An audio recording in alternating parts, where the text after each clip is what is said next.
माझ्या घरात आधी 50 वर्षाच्या अम्मा घरकाम करायच्या, पण त्या गावी गेल्या आणि त्यांच्या जागी कामावर आली त्यांची अतिशय देखणी आणि सडपातळ बांधायची सून अनिका. एकाच फ्लॅटमधल्या त्या स्वप्नावत एकांतात आमच्या नजरा कधी चोरून हात शोधू लागल्या आणि आम्ही कधी एकमेकांच्या मिठीत विरघळून गेलो हे आम्हाला कळलंच नाही. माझं नाव शरद. एका मोठ्या कंपनीत चांगल्या पदावर काम करत असल्याने माझा पगारही उत्तम होता. कंपनीच्या कामासाठी माझी बदली इपोनिया या शहरात झाली. सुरुवातीचे 15-20 दिवस कंपनीने माझी राहण्याची व्यवस्था एका गेस्ट हाऊसमध्ये केली होती, पण तिथलं तात्पुरतं राहणं संपवून अखेर कंपनीने माझ्यासाठी एका बहुमजली इमारतीच्या 10व्या मजल्यावर एका प्रशस्त फ्लॅटची व्यवस्था केली. फ्लॅट तसा सुंदर होता. एक मोठी बैठकीची खोली, एक मुख्य बेडरूम, स्वयंपाकघर, बाथरूम आणि एक लॉन्ज स्टोरेज रूम म्हणजेच स्टोअर रूम, ज्यामध्ये फोल्डिंग कॉट, 2 रिकामे बेड्स आणि काही अनावश्यक सामान पडलेले होते. मी एकटाच राहत असल्याने माझा वावर मुख्यत्वे बैठकीची खोली, बेडरूम आणि स्वयंपाकघरापुरताच मर्यादित होता. पण तिथे राहायला आल्यावर मला रोजच्या जेवणाची आणि घरच्या देखभालीची मोठी समस्या जाणवू लागली. ऑफिस सांभाळून स्वतः घरकामे करणे शक्य नव्हते. अशातच माझ्या इमारतीतील दुसऱ्या एका फ्लॅटमध्ये काम करणाऱ्या एका 50 वर्षाच्या वृद्ध महिलेची माझी ओळख झाली. सर्वजण त्यांना आदराने अम्मा म्हणायचे. अम्मा स्वभावाने खूप प्रामाणिक आणि कष्टाळू होत्या. मी त्यांना माझ्या घरी घरकामासाठी आणि जेवणासाठी 5,000 रुपये महिना देऊ लागलो. अम्मांचे काम खरोखरच कौतुकास्पद होते. त्या रोज सकाळी ठीक 6 वाजता माझ्या फ्लॅटवर यायच्या. आल्या त्या गरमागरम चहा घ्यायच्या, त्यानंतर घरकाम आणि माझ्यासाठी नाश्ता बनवायचा. मी तयार होऊन ऑफिसला निघालो की त्यांना एका फ्लॅटची चावी देऊन जायचो. मी दिल्यानंतर त्या घर स्वच्छ करायच्या, कपडे धुवून खिडकी बाहेर वाळत घालायच्या आणि संध्याकाळी मी घरी येण्यापूर्वी ते कपडे नीट इस्त्री करून ठेवायच्या. मी थकून घरी आलो की पुन्हा चहा आणि जेवण बनवून त्यांच्या घरी जायच्या. पैशांपेक्षा त्यांच्या कामात एक वेगळीच माया आणि प्रामाणिकपणा होता, ज्यामुळे आमचे जिव्हाळ्याचे संबंध अत्यंत निर्माण झाले होते. असा सुखाचा काळ साधारणपणे 6 महिने छान चालला. एक दिवस अचानक अम्मा माझ्याकडे आल्या आणि काहीशा चिंतेत म्हणाल्या, "साहेब, माझ्या धाकट्या सुनेला मूल होणार आहे. प्रसूतीच्या काळात तिची काळजी घेण्यासाठी मला माझ्या गावी 4-5 महिन्यांसाठी जावे लागेल.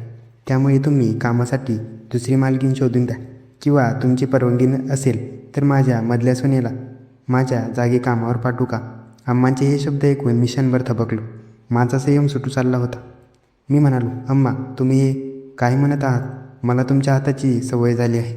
तुम्ही सर्व कामे किती कुशलतेने सांभाळता हे तुम्हाला माहीत आहे. जर तुम्ही गेलात तर माझे कसे होणार? मी ऐनवेळी नवीन बाई कुठून शोधू? त्यापेक्षा तुम्ही तुमच्या मधल्या सुनेला, धाकट्या सुनेला मदतीसाठी काट पाठवत नाहीत." त्यावर अम्मा अत्यंत लागवी आवाजात म्हणाले, "साहेब, ती स्वतः एक आई आहे आणि मला तिची काळजी घ्यायची आहे. ती एक नजावत बाळाची आणि बाळंतीची. आजकालच्या तरुण मुलींना या गोष्टीचा अनुभव नसतो. जी मुलगी स्वतः आई झाली नाही, तिला गर्भधारणेदरम्यान काय खावे, काय प्यावे आणि प्रसूतीच्या वेळी काय करावे हे कसे माहीत असणार? म्हणून माझे जाणे योग्यच आहे." त्यांचे व्यावहारिक बोलणे ऐकून मी म्हणालो, "ठीक आहे, तुम्हाला योग्य वाटेल ती व्यवस्था करा, पण तुमच्या माध्यमातून ती घरातील सगळी कामे नीट करेल ना?" अम्मा हसून म्हणाले, "तुम्ही काळजी करू नका साहेब, तुम्हाला कोणतीही अडचण येऊ देणार नाही. मी गावाला जाण्यापूर्वी 2 आठवडे तिला रोज माझ्यासोबत घेऊन येईन.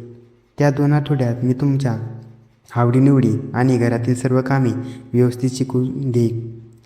त्या महिन्याच्या दुसऱ्या आठवड्यात ठरवल्याप्रमाणे अम्मा सकाळी ठीक 6 वाजता आल्या. पण आज त्या एकट्या नव्हत्या. त्यांच्यासोबत त्यांची मधली सून आली होती. तिचे नाव अनिका होते. जेव्हा मी बैठकीच्या खोलीत वर्तमानपत्र वाचत बसलो होतो तेव्हा अनिकाने घरात प्रवेश घेतला. तिला पाहताच माझ्या हृदयाची धडधड एका क्षणासाठी वाढली होती.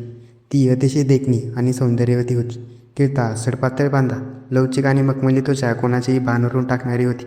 जणू एखादी अप्सरेसारखी ती भासत होती. तिचा रंग गोरापान होता आणि तिने आपले संपूर्ण शरीर कापसाच्या सुती साडीत अत्यंत नजाकतीने गुंडाळले होते. तिचे बोलके डोळे आणि चेहऱ्यावरील मदाळ हसू अत्यंत मोहक होते. घरात पाऊल ठेवताच तिने वर्तमानपत्र वाचताना मला पाहिले आणि अत्यंत नजाकतीने भाव चेहऱ्यावर ठेवत तिने हसून माझे स्वागत केले. तिच्या त्या लागवी मिठास असलेल्या आवाजाने माझ्या मनात एक वेगळीच हुरहूर निर्माण झाली होती. मी तिच्या अभिवादनाला उत्तर देत असताना अम्माने तिची ओळख करून दिली. साहेब, हीच माझी मधली धाकटी सून अनिका. आता ही 2 आठवडे काम शिकेल. मी अनिकाकडे पाहत म्हणालो, ठीक आहे अम्मा. तिला माझ्या सर्व गरजा आणि आवडीनिवडी नीट समजावून सांगा. त्यानंतर त्या दोघी स्वयंपाकघरात गेल्या. अनिका अतिशय चंचल आणि खट्ट्या स्वभावाची वाटत असली तरी ती कामात खूप तत्पर होती. स्वयंपाकघरात भांडी घासणे, साफसफाई करणे यात ती मग्न झाली. सकाळी 7 वाजता अम्माने मला नेहमीप्रमाणे चहा दिला आणि म्हणाल्या, साहेब, मी या महिन्याच्या 30 तारखेला गावी जाणार आहे. जर मला माझा मासिक पगार आणि किंवा उद्या मिळाला तर मला गावी जाण्यासाठी काही खरेदी करता येईल. मी लगेच म्हणालो, अम्मा, त्यात काय एवढी मोठी गोष्ट आहे. मी आजच तुमचा पगार देऊन देतो. पण त्यानंतर अम्मांनी जी गोष्ट काढली त्याने माझ्या मनात गोंधळ निर्माण केला. अम्मा म्हणाल्या, साहेब, माझा मधला मुलगा दुबईला असतो, त्यामुळे अनिका माझ्यासोबतच राहते. आता मी गावी गेल्यावर ती या खोलीत एकटीच राहील आणि आमची कॉलनी एका एकट्या बाईसाठी अजिबात सुरक्षित नाही. मला तिच्या सुरक्षिततेची खूप काळजी वाटत आहे. मी विचारले, मग तुम्ही तिच्यासाठी दुसरी सुरक्षित जागा का शोधत नाहीत? अम्मा म्हणाल्या, मी गेल्या 2 महिन्यांपासून जागा शोधत आहे, पण कुठेच सुरक्षित जागा मिळत नाही. ज्या आहेत त्या खूप दूर आहेत किंवा बेकायदेशीर आहेत, ज्या कधीही पाडल्या जाऊ शकतात. मी संभ्रमात पडून म्हणालो, अम्मा, मला तुमची अडचण समजते, पण यात मी तुमची काय मदत करू शकतो? त्यावर अम्मांनी हात जोडून अत्यंत भावनिक साथ घातली. साहेब, तुम्हीच सर्वात मोठी मदत करू शकता. मी गावाहून परत येईपर्यंत जर तुम्ही अनिकाला तुमच्या या फ्लॅटच्या स्टोअररूममध्ये राहण्याची परवानगी दिली तर तुमचा माझ्यावर खूप मोठा उपकार होईल. तुम्हाला हवे असल्यास तुम्ही आमच्या पगारातून भाड्याचे पैसे कापून घ्या, पण कृपया या असहाय्य मुलीला आश्रय द्या. अम्मांचे हे बोलणे ऐकून मी चक्रवत केलं. एका अविवाहित पुरुषाच्या घरात एका विवाहित तरुण स्त्रीने राहणे समाजाला रुचणारे नव्हते. मी म्हणालो, अम्मा, तुम्ही काय म्हणताय? हे कसे शक्य आहे? शेजारी आणि लोक काय म्हणतील? अम्माने विश्वासात म्हणाले, लोकांचं काय आहे साहेब, ते तर काही बोलत राहतात. मला तुमच्यावर आणि तुमच्या चारित्र्यावर पूर्णपणे विश्वास आहे. आणि काही इथे राहिली तर तुम्हालाही वेळेवर जेवण आणि चहा मिळेल. तुमचे कामही वेळेवेळेच होईल आणि तीही सुरक्षित राहील. त्यांच्या डोळ्यातील तो उदासपणा आणि विनवणी पाहून माझ्या मना कोपऱ्यात कुठेतरी तिच्याबद्दल ओढ निर्माण झाली. मी स्वतःला सावरून घेत म्हणाले, ठीक आहे अम्मा, जर तुझा माझ्यावर इतका विश्वास आहे तर आणू शकता तुम्ही तिचे सामान. ती इथे स्टोअररूममध्ये राहू शकते. माझा होकार ऐकताच अनिकाच्या चेहऱ्यावर एक मदार हसून म्हटले, ज्याने माझ्या मनात स्पंदन निर्माण केले. दुपारी मी ऑफिसला गेलो आणि संध्याकाळी जेव्हा परत आलो तेव्हा अम्मा आणि अनिका यांचे सामान घेऊन आल्या होते. अनिकाने स्वयंपाकघर अत्यंत व्यवस्थित आवरले होते. पुढचे 2 आठवडे अम्मांनी तिला घरातील सर्व कामं नक्षीकाम शिकवली. अनिका सर्व कामे अतिशय लयबद्ध श्वासाने आणि आत्मविश्वासाने करू लागली होती.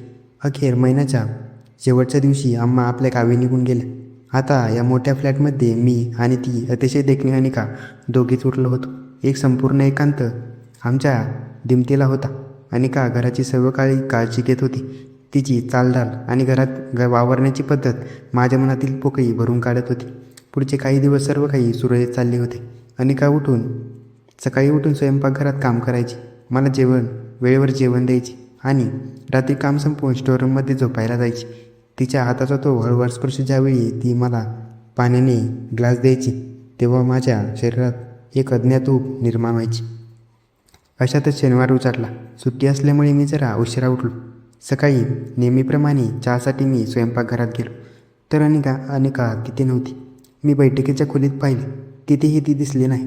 मी विचारात पडलो की अनिका कुठे गेली असेल. तेवढ्यात मला बाथरूममधून पाण्याचा नळाचा आवाज आला. मला वाटले ती कपडे धुत असेल म्हणून मी नकळत बाथरूमच्या दिशेने गेलो. बाथरूमचा दरवाजा अर्धवट उघडा होता. मी अचानक आत पाऊल टाकले आणि आतले दृश्य पाहून मी माझे पावले तिथेच खेळी. अनिका तिथे उभी होती. तिची केस अत्यंत ओली झाली होती आणि जमिनीवर पाण्याचे थेंब पडत होते. तिच्या त्या गोऱ्या पाठीवर आणि मखमली त्वचेवर पाण्याचे थेंब मोती चमकल्यासारखे वाटत होते. मला अचानक तिथे पाहून ती डचकली. तिच्या चेहऱ्यावर लाजेची कमालीची छटा झाली. तिच्या नशिल्या डोळ्यात एक वेगळीच उत्कंठा होती. मी भांबाळून गेलो आणि तिथे तात्काळ मागे फिरून बेडरूममध्ये येऊन बसलो. माझ्या हृदयाची धडधड वेगाने वाढत होती. शरीरात वीज संचारल्यासारखे झाले होते. काही वेळाने मला बाथरूममधून झाडूचा आवाज आला. मी पुन्हा गेलो. अनिकाने स्वतःला सावरले होते. मला पाहताच ती मुश्किलपणे हसली आणि म्हणाली, साहेब, मला आणखी 1 मिनिट द्या. मी हे सर्व स्वच्छ करते, मग तुम्ही तुमचा सकाळचा दिनक्रम उरका. पण माझे लक्ष जमिनीवर पडलेल्या काही लाल रंगाच्या हंसाकडे गेले. मी काळजीने विचारले, अनिका, हे काय आहे? तुला कुठे दुखापत झाली आहे का? हे रक्त कुठून आले? माझा हा प्रश्न ऐकताच अनिकाने लाजेने आपली मान खाली घातली. तिचे गाल आणि कान लाजेने लालबुंद झाले होते. ती अत्यंत नजाकतीने गोड असली आणि बाहेर पडताना हळूच म्हणाली, साहेब, सर्व काही ठीक आहे, तुम्ही काळजी करू नका, मला कुठेही दुखापत झालेली नाही. तिचा तो अबोधी अंदाज आणि लाजेने मला खूप काही सांगून येईल, ज्यामुळे वातावरणात एक गुलाबी थंडी पसरल्यासारखी जाणीव झाली. त्या दिवशी शनिवार आणि रविवार पूर्णपणे शांततेत गेले. पण आमच्या दोघांच्या नजरा आता एकमेकांना चोरून शोधू लागल्या होत्या. आमच्यात एक गूढ आणि रेशमी जवळीक निर्माण होऊ लागली होती. अखेर गुरुवार संपून शुक्रवारची ती रम्य सकाळ उजाडली, ज्या दिवशी आमच्या या प्रेमाचा अनोख्या प्रवासाला आणि भावनांच्या संगमाला एक संपूर्ण नवीन दिशा मिळणार होती. शुक्रवारची ती सकाळ माझ्या आयुष्यात एक वेगळीच मादकता आणि धुंदी घेऊन आली होती. सकाळी साधारण 7 वाजता मला जाग आली. बाहेर हलका गारवा होता आणि घरात एक भयान शांतता पसरली होती. मी बेडरूममध्ये उठलो आणि नेहमीप्रमाणे फ्रेश होण्यासाठी बाथरूमच्या दिशेने निघालो. जसजसा मी पुढे जात होतो तसतसा बाथरूममधून पाण्याचा आवाज येत होता. माझा पाय तिथेच रेंगाळला. मनामध्ये एक अनामिक अवस्था आणि उत्कंठा दाटून आली होती. मी बाथरूममधल्या दाराजवळ पोहोचलो तर दार नेहमीप्रमाणे अर्धवट उघडेच होते. माझ्या मनातील संयमाचा बांध हळूहळू सुटत चालला होता. मी थोडा संकोच केला, पण मनातील हव्यास आणि ओढ तितकीच तीव्र होती की माझी पावले थांबली नाहीत. मी हळूच दाराच्या फटीतून आत पाहिले आणि नंतर थेट आत पाऊल टाकली. आत अनिका उभी होती. तिच्या सडपातळ बांध्यावरून खाली मखमली त्वचेवरून पाण्याची थेंब खाली घसरत होती. तिच्या ओल्या केसांतून ओढणारे ते पाण्याचे थेंब जणू माझ्या कोरड्या आयुष्यात पावसाची पहिली सर. तिला या रूपात पाहून माझ्या अंगावर शहारे आले. मनात एक प्रकारची शिरशिरी उमटली. तिचे ते बेदार आणि लवचिक सौंदर्य पाहून माझे बाण पार हरपून गेले होते. यावेळी अनिका डचकली नाही. तिने तिचे बोलके डोळे वर केले. डोळ्यांच्या नजरा अशा भिडल्या होत्या की पापणी लवण्याचं बाणही कुणाला उरलं नव्हतं.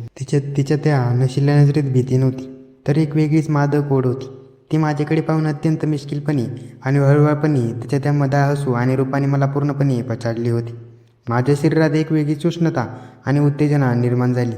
मी अजिबात वेळ न घालवता बाहेरूनच तिचा हात आपल्या हातात घेतला. त्याने तिचा हात आपल्या हातात घेतला आणि त्याच्या बोटांच्या स्पर्शाने तिच्या काळजाची धडधड थेट त्याच्या हाताला जाणवू लागली. तिचा हात अत्यंत मौशार आणि गुळगुळीत होता. मी तिच्या अगदी जवळ गेलो. आमचे दिलांतर आता पूर्णपणे संपल्यासारखेच होती. मी थेट तिच्या डोळ्यात पाहत अत्यंत धीरगंभीर पण चाचडपणे आवाजात विचारले, अनिका, मला जे पाहिजे ते मला तू देऊ शकतेस का? तुला जेवढे पैसे हवे असतील मी तेवढे तुला द्यायला तयार आहे. तुम्हाला या घरात तुझंच घर समज आणि हक्काने इथे राहा. माझे हे शब्द ऐकल्यावर अनिकाने लाजण्याऐवजी तिचे चंचल डोळे माझ्या चेहऱ्यावर स्थिर केले. तिच्या नजरेत एक गोड चमक होती. तिने काहीच उत्तर दिले नाही, पण तिच्या ओठांवरती ती हलकी थरथर त्याच्या नजरेतून सुटत नव्हती. त्याने हळूच तिचा चेहरा आपल्या हातात घेतला. त्यानंतर जे घडले ते एखाद्या स्वप्नासारखे होते. अनिकाने कोणताही विरोध केला नाही. उलट तिला मनातील तीच बेभाम करणारी तृष्णा आणि आवेश साचलेला होता. तिने त्याचे दोन्ही हात आपल्या कमरेभोवती घट्ट केले, जणू तिला खात्री करून घ्यायची होती की हे सगळं स्वप्न तर नाही ना. त्याच्या त्या हस्तस्पर्शाने माझ्या संपूर्ण शरीरात एक वीज संचारल्यासारखी झाली. तिचा तो मोगऱ्याचा सुगंध माझ्या श्वासात दरवळू लागला. मी तिला अत्यंत आदराने आणि ओढीने स्वतःकडे खेचले. त्याने तिला आपल्या इतका जवळ ओढलं होतं की तिच्या हृदयाची धडधड त्या स्वतःच्या छातीत जाणवू लागली होती. बाहेर जरी ऊन पडले असले तरी आमच्यातील त्या फ्लॅटमध्ये जणू गुलाबी पाऊस सुरू झाला होता. तिच्या कमरेभोवतीचा विळखा घट्ट झाला आणि तिने आपला चेहरा त्याच्या खांद्यावर लपवून स्वतःला पूर्णपणे झोकून दिला होता. आम्ही दोघेही त्या एकांतात सर्व मर्यादा ओलांडण्याच्या उमट्यावर होतो.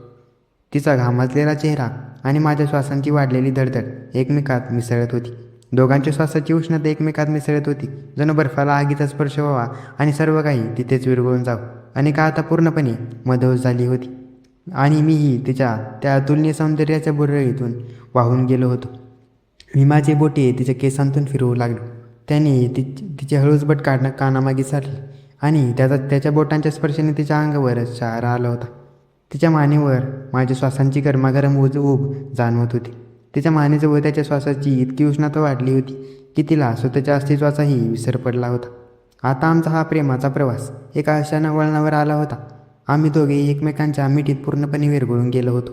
ती रात्र किंवा तो दिवस आमच्यासाठी काळाचा पलीकडचा ठरला होता. आम्ही दोघे इतके जवळ होतो की दोन शरीरं नसून एकच जीव असल्याचा भास होत होता. तिने तिच्या नाजूक हातांनी माझ्या पाठीवर घट्ट पकड मजबूत केली. तिच्या नाजूक हातांनी माझ्या पाठीवर घट्ट पकड घेतली होती, जणू तिला तो क्षण कधी संपू द्यायचा नव्हता. आमचे लयबद्ध श्वास आणि हृदयाचे टोके एकमेकांशी एकरूप झाले होते. बाहेर विजा कडाडत होत्या आणि आत आमच्या श्वासांची ऊब एकमेकांना सावरत होती. त्या अंधारलेल्या खोलीत फक्त आमच्या श्वासांचा वेगवान आवाज येत होता, जो शब्दांशिवाय बरंच काही सांगून जात होता. अनिकाने ते मखमली शरीर माझ्या मिठीत विसावले होते. तिच्या अंगातून येणारा तो मोगऱ्याचा सुगंध मला अधिकच बेधुंद करत होता. मी माझे डोळे मिटून तो क्षण मनात साठवून घेतला होता. तिच्या रूपातील ती मादकता आणि मोहिनी या क्षणी एखाद्या ज्वलनशील अग्नीसारखी भासत होती. त्याने माझ्या मनातील संयम पूर्णपणे संपवला होता. त्याने हळूच तिची हनवटी वर उचलली आणि तिचे थरथरणारे ओठ बरंच काही बोलू पाहत होती. पण शब्दांऐवजी फक्त सुस्कारे बाहेर पडले. तिच्या त्या कोमल ओठांची चव मला स्वर्गापेक्षाही सुंदर सुखाची जाणीव करून देत होती. मी माझ्या हातांनी तिची भरदार आणि कांचनकांती काया जवळ ओढली.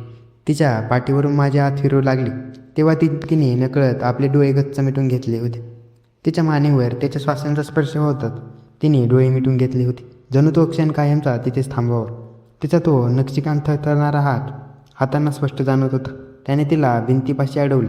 त्याच्या नजरेतील ती वेडी ओळ पाहून तिची वाचाच बदलली. तिच्या गळ्यातील त्या लहानशा तिळावर माझी नजर स्थिरावली आणि क्षणभर काळ तिथेच थांबल्यासारखा वाटला. अनिकाची ती लवचिक आणि मौसार त्वचा माझ्या स्पर्शाने अधिकच शहारून निवटत होती.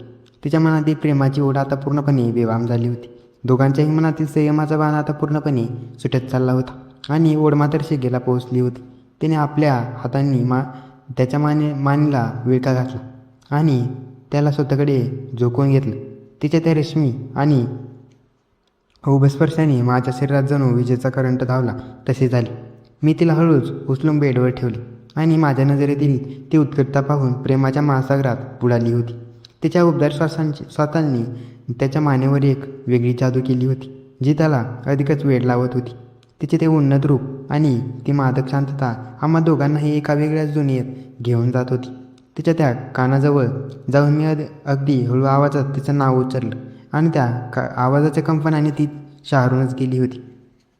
तिने मला अत्यंत घट्ट कवटाळले. तिच्या त्या मिठीत अशी काही जादू होती की जगातील सर्व सुख दुःख मी त्या क्षणी विसरून गेलो होतो. रात्र जसजशी वाढत होती तसतशी आमच्यातील जवळीक सर्व सीमा ओलांडत होती. तिच्या ओठांवरची ती हलकी लाली आणि त्याची ती बेधुंद नजर. त्या रात्री वेळही आपली वाट विसरली होती. दोन शरीरं नसून आम्ही एकच जीव झालो होतो. तिचा तो खट्या स्वभाव आणि तिची ती नखरेल चाल आता पूर्णपणे धुंदीत बदलली होती. दोघांच्या ओठांमधलं अंतर जेव्हा मिटलं तेव्हा जणू विश्वातील सर्व शक्ती एक जागी एकटवली होती. तो क्षण स्वप्नवत अनुभव होता, ज्यामध्ये आम्ही दोघेही एकमेकांच्या अस्तित्वाचा विलीन झालो होतो. ती रात्र फक्त दोन व्यक्तींची नव्हती, तर दोन आत्मे एकमेकात विलीन होण्याची ती एक साक्षीदार होती. अनिकाच्या मिठीतील ती ऊब माझ्या आयुष्यातील सर्व एकाकीपणा पळवून लावण्यासाठी पुरेशी होती. आम्ही दोघेही त्या गुपित सुखाच्या जगात बेधुंद होऊन हरवून गेलो होतो, जिथे फक्त आमचे श्वास आणि हृदयाचे टोके एकमेकांशी संवाद साधत होते.